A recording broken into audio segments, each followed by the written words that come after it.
Now we will move to the specific projects themselves, with presentations that I'm sure they will highlight their experiences so far, good and complicated or troublesome, and offer their views on how their projects are progressing. We will start with Stefania Pescarolo, that will share with you the events of the BEST project, which is the first project that is up and running. Okay.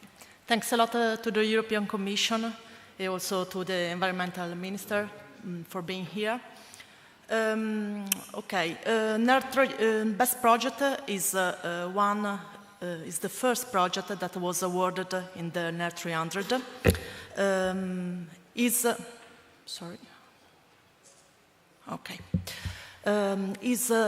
The project sponsor is a company of the Mosse Ghisolfi Group, that is a multinational company with a headquarters in Italy. The Ghisolfi family is the owner of this multinational company and is a chemical company leader in the PET production. In 2006, the company decided to produce chemicals from renewables. In particular, it was decided to produce the monomers of the PET from renewable sources. And this was the reason why we enter in this sector, from the petrochemical to the bio sector. And also because in the portfolio of the company, there was the first generation ethanol, the company decided to jump in a second generation technologies and to try to find technologies to convert lignocellulosic biomass into bioethanol. So they started to create an R&D center focused on this. We made a heavy research based on technology available on other sectors, for example, pulp and paper, chemical fibers, in order to find the best solution for the new technologies. Then we select the principal key innovative steps, and then we create a pilot plant, and finally we jump to a scale-up plant with the realization of Crescentino that was then awarded through the NER 300. So if we think about the TRL readiness that we usually use also in the Horizon calls, we see that the pilot plant is considered as a TRL 5, while Crescentino plant was considered by the European Commission as a demonstration plant, also if the capacity of the plant is too high, because it's able to produce 40,000 tons of bioethanol via the conversion of local biomass, like energy crops like Arundodonax, and also agro-residues like wheat straw from the market. So let's speak about the BEST project in the NER 300. The approach of MNG to support, to find grants and public fund for this kind of project was a multi-approach, because we realized that we could not find a singular way to support this kind of project. We are speaking about more than 100 million of investment in terms of capex, but you have to consider also all the activities around the construction, the engineering, and also the operation of the plant. So we divided the plant in steps. We received the support from the European Commission in the scale-up of the hydrolysis and fermentation step. We received the support from the Industria 2015, that is an Italian funds for new technologies also on the renewable sector. And then we received the grants from the NER 300 that consider not the singular step of the plant, but consider the energy produced from this kind of plant from renewables. Okay. The Crescentino plant is focused on Proesa, and right now, thanks to Crescentino, we are jumped to the second phase. So we are constructing what we call a pre-commercial plants, and we have a commitment from several companies around the world to build, to integrate also first generation ethanol plant to second one, because the agro residues coming from the first generation ethanol could be the main biomass for these technologies. Just to show a little bit what is the technology behind the bioethanol, there is several key steps that were not yet proven at this scale. So the challenge of these technologies was to find not only to prove that a singular step could be sustainable from an economical point of view on an industrial scale, but also to prove that all the plant should be sustainable from an environmental, technical, and also economic point of view. And this was the main difficulties, because we prove that we could have access to a local biomass that are, we are speaking about 180,000 ton per year of biomass for need for this kind of plants.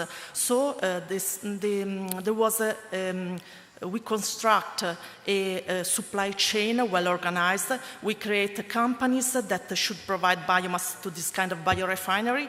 And also we define a complete value chain from the biomass to the final market product.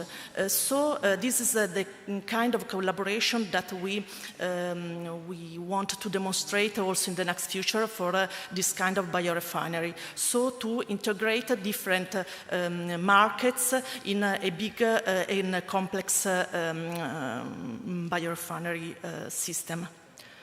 The Crescentino plant was supported also via the collaboration of key actors, for example, Novozymes for the enzymes. And other characteristic of this project was the fact that we are able to reuse the water inside the plant. We have a complex wastewater treatment, and also to produce energy from the co-product that is the lignin derived from the lignocellulosic biomass. Okay, just some figures, and then let's enter in the NER 300 words. We decide to participate in the NER 300 when the investment decision was yet taken by the company. We yet purchased the land, and we started the permitting phase when, in parallel, we answered to the NER 300 proposal. It was a complex dialogue also with the European Bank of Investment, and but when we obtain the permitting, in parallel we receive also the information from the European Commission that we were awarded in the NER 300. So in our case, NER 300 do not help us to start the investment decision, but we want to underline how is important this kind of grants, because it will allow us to continue to invest in this kind of technology on demonstration scale, because the technology is yet proven, but there are so many integrated actions to be taken for this kind of new technologies, related also to the risk, to the future scale-up, that all this kind of investment will help to support this integration, to support the retrofit of some technologies, to support the plant integration in the total vision, and also to support the new scale-up for the industrial scale. So, the best project was inside the category RES, the renewable, in the bioenergy BioG, that is the category that supported the bioethanol production from lignocellulosic biomass. The project entered into operation on June 2013. The RES project are supported in the NER 300 for 5 years of operation. So we will, it will end around 2018. We signed a legally binding instrument with the Minister of Environmental on April 2014, and we start to interact with the European Commission for the energy produced in the year 2013 of the project, in order to receive the contribution for the energy produced.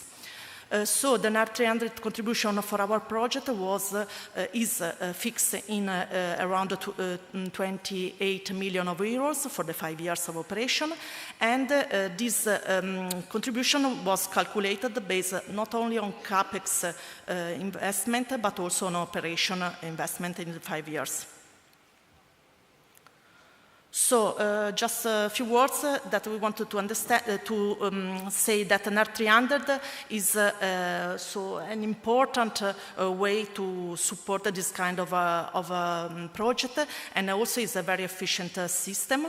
In most cases, it will not solve the investment approach inside the company. As I said, a multi-approach could solve this speed up the process, and today we are only asked to have a stable policy framework in order to better evaluate future investment in this sector.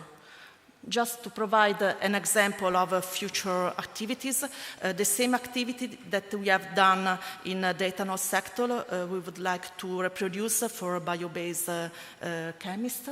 And so we hope that NER 300 could help us in the next future also in this sector. Thanks a lot.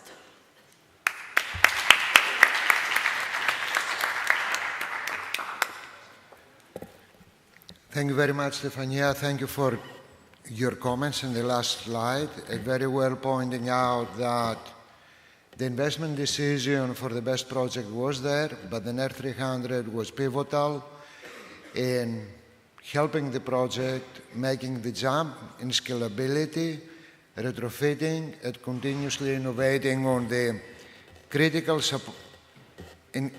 supporting technologies of the overall process. We're moving now to wind with the Innogy North Sea 1 project. A lot of things are happening in the North Sea.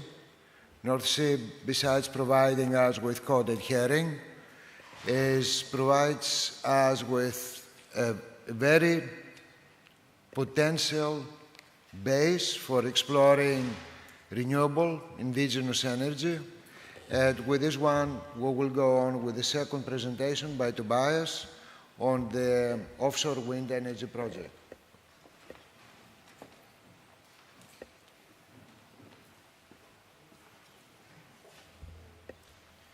Thank you, Stasis.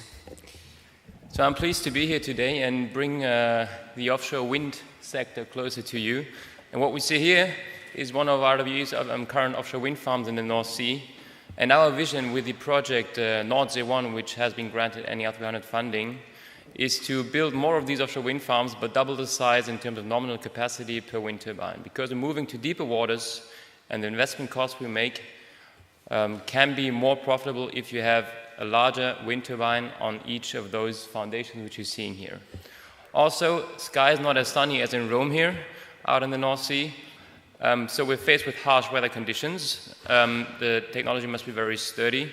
But on the other hand, we get very strong winds and steady winds, and that improves the quality of renewable energy, and the reason why we take up this endeavor, which I now want to share together with you. So the agenda, I've got a few slides, and I go from the general project overview with a few characteristics over to scope and technology. I want to bring closer to you how such a project, from a development, business case and technology perspective, has developed over the past 5 years, and how we're aiming to produce energy within the next 2 years. And then in the summary also, I get a few comments on the NER 300 funding scheme and how we as industry and project sponsors are experiencing this effect. So up there on the right-hand side, you see the location of the wind power plant of 332 megawatt.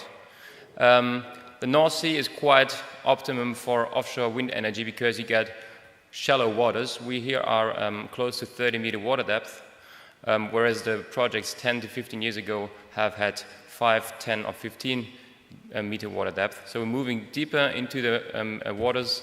On the other hand, Nordsee 1 is in the prime row of German offshore wind farms, so we get beautiful steady winds coming from the west, from the Atlantic, and therefore can generate 1.2 terawatt hours per year at 9.8 meters per second. We get grid connection confirmed, we have the permit in place, lifetime is 25 years of such an offshore wind power plant, and you can already see that it takes quite a couple of hours to bring the installation vessels, installing the offshore wind turbines, as well as then also performing the operation and maintenance from Norddeich or any other potential Griesshaber. This is a challenge that we must face, and therefore it's got to be robust technology. Innovation is key to fulfill this.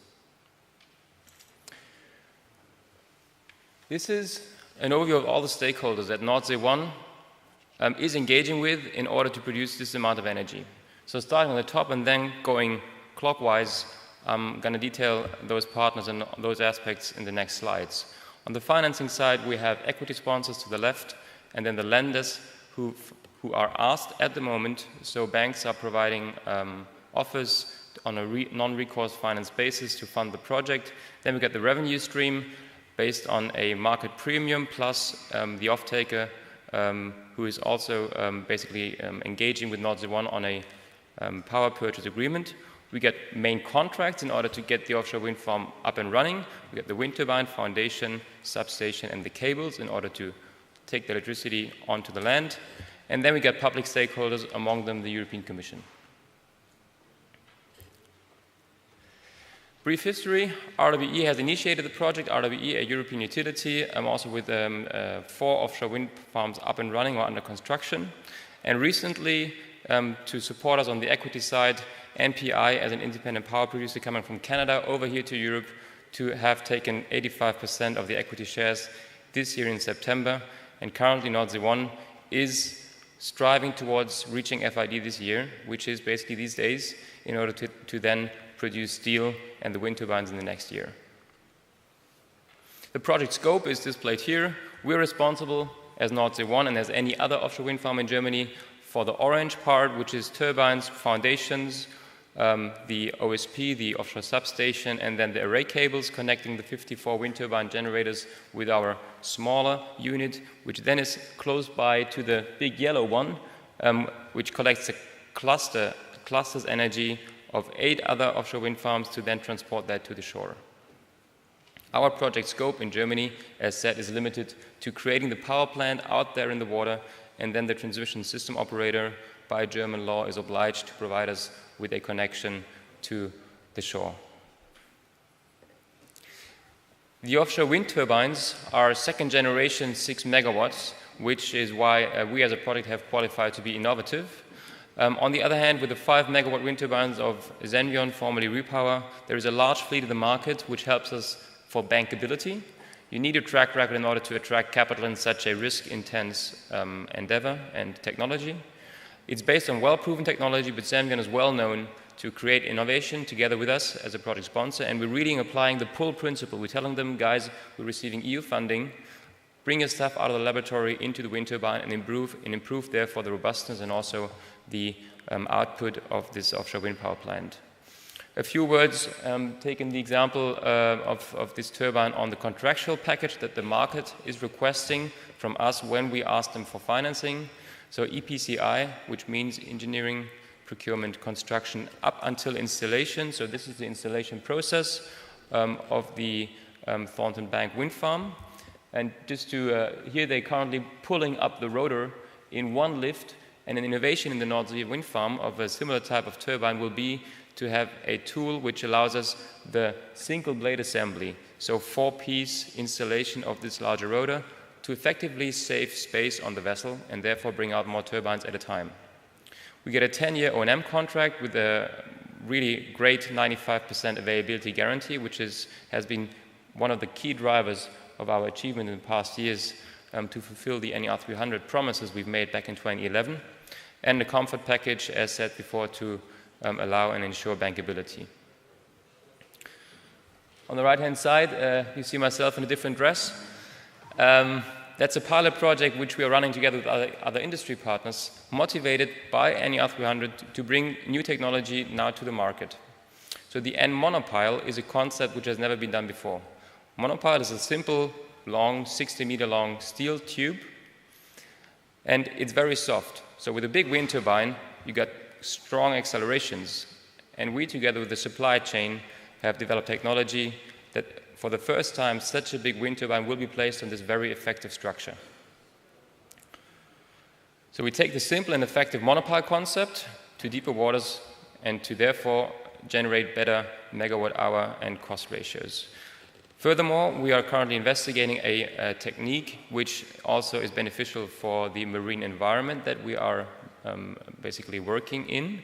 So to lower noise emissions for marine mammals, we have started the Vibro project to validate pile driving with the help of vibratories instead of large hammers.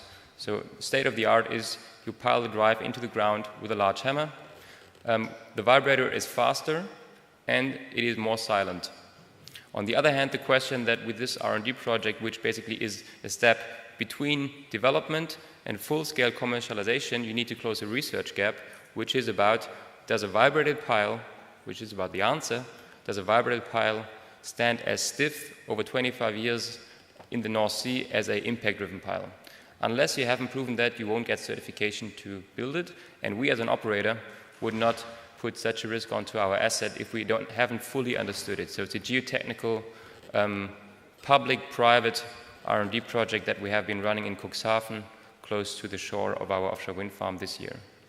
Furthermore, we have the bolted connection as an evolution of the grouted connection. Now that's a very technical detail, but on the right-hand side, so this one appearing here is for the first time in an offshore wind farm of RWE a steel structure which is more robust and which is quicker to install compared to the past technology application where we have used a grout material, which is a fluid you put into the space between the monopile, the gray one, and the yellow one, the transition piece, to connect basically those two for 25 years.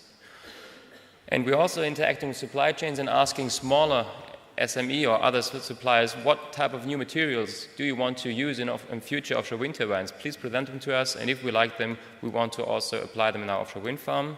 But as I'm now showing on the summary slide, there with some limitations. So in summary, the offshore wind farm Nordsee 1 is about to reach FID, and in 2016-17 provide more than 300,000 households with renewable energy from the North Sea. The EU public funding, that's my personal experience together with the team and with the market, does indeed incentivize private companies to take on risk which they usually wouldn't do. So it helps to go from laboratory to pilot stage, as we've done with the Vibro project in Cuxhaven, and then, once validated, to full scale. On the other hand, we must finance the project, and we must get it certified. So these are other boundaries for innovation, the financing and regulatory certification framework, which pose hurdles to innovation. On the other hand, they make sure the technology is being deployed that is economic, so reducing costs, that's one of our key challenges, and if we don't do this, we may not survive, as well as to have a safe offshore wind power plant, and therefore to lower costs of energy in a sustainable manner. Thank you for your time.